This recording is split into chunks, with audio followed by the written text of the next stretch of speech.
जब संपूर्ण वैभव होते हुए भी प्रभु श्री राम का मन व्याकुल था, तब गुरु वशिष्ठ के ज्ञान ने उन्हें विषाद से बाहर निकाला। सुनिए बकुल जी की वाणी में। जय श्री राम। स्वागत है सभी का। तो कल हमने देखा था कि जैसे नानी बच्चे को मन फेर करने के लिए एक जगह से दूसरी जगह पे ले जाती है, संशक्ति ठीक इसी तरह से हमारे साथ काम करती है। आज 21 जुलाई है।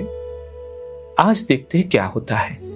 आज का श्लोक है दृश्य दर्शन संबंध विस्तारस्तद्विजृंभते दृश्य दर्शन संबंधे यत् सुखम पारमात्मिकम अनुभूतिमयम तस्मात् सारम ब्रह्मेति कथ्यते। अर्थ है, यहां है सब कुछ विशुद्ध अनुभव करता और उसके अनुभव के संबंधों का विस्तार ही। यह अनुभव भी वस्तुतः है आत्मा आनंद का ही सच्चा रूप। इसे अनुभव करने वाला भी विशुद्ध है, इसलिए इसे परब्रह्म कहा जाता है। वशिष्ठ ने आगे कहा, अज्ञानजन्य स्वपरिमिति के कारण आत्मा मन के रूप में संसार के पदार्थों से कलुषित हो जाती है, परंतु वही आत्मा जब जागृत होती है, सत्य की प्रकृति को जान लेती है, तब वह अज्ञानजन्य भ्रम को त्याग देती है और आत्मज्ञान पुनः प्राप्त कर लेती है। इस अवस्था में वह शरीर को इस प्रकार देखती है जैसे कोई शिखर पर से देख रहा हो। जो शरीर को भूतों का समुच्च जान लेता है, वह शरीर से ऊपर उड़ता है और आत्मज्ञानी हो जाता है। हम फिर से श्लोक का एक बार भाषांतर करते हैं ध्यान से। यह है सब कुछ विशुद्ध अनुभव करता और इसके अनुभव के संबंधों का विस्तार ही। यह अनुभव भी वस्तुतः है आत्मानंद का ही सच्चा रूप। इसे अनुभव करने वाला भी विशुद्ध है, इसीलिए इसे परम ब्रह्म कहा जाता है। इस विशुद्ध अनुभव करता और अनुभव से उत्पन्न आनंद ही परमानंद है। अज्ञानी के लिए यह सांसारिकता है और ज्ञानी के लिए मोक्ष। यह विशुद्ध अनुभव करता ही अपने में असीम आत्मा है।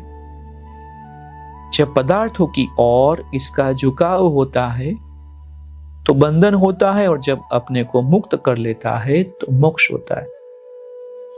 हे राम, अधोलिखित अभिवृत्ति अपनाने से भी दिव्य अंतर्दृष्टि प्राप्त करोगे और आत्मज्ञान में स्थित होगे। अभी जो आने वाली है वो बात के बारे में बता रहे हैं।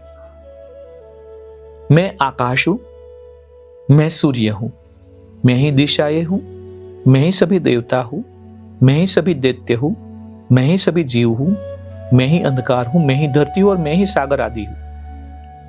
मैं मिट्टी हूं, वायु हूं, अग्नि हूं और यह संपूर्ण संसार में ही हूं। मैं सर्वव्यापक हूं। मेरे अतिरिक्त और कुछ भी हो भी कैसे सकता है। इस प्रकार की अभिवृत्ति अपनाने पर तुम हर्ष और विषाद से ऊपर उठोगे।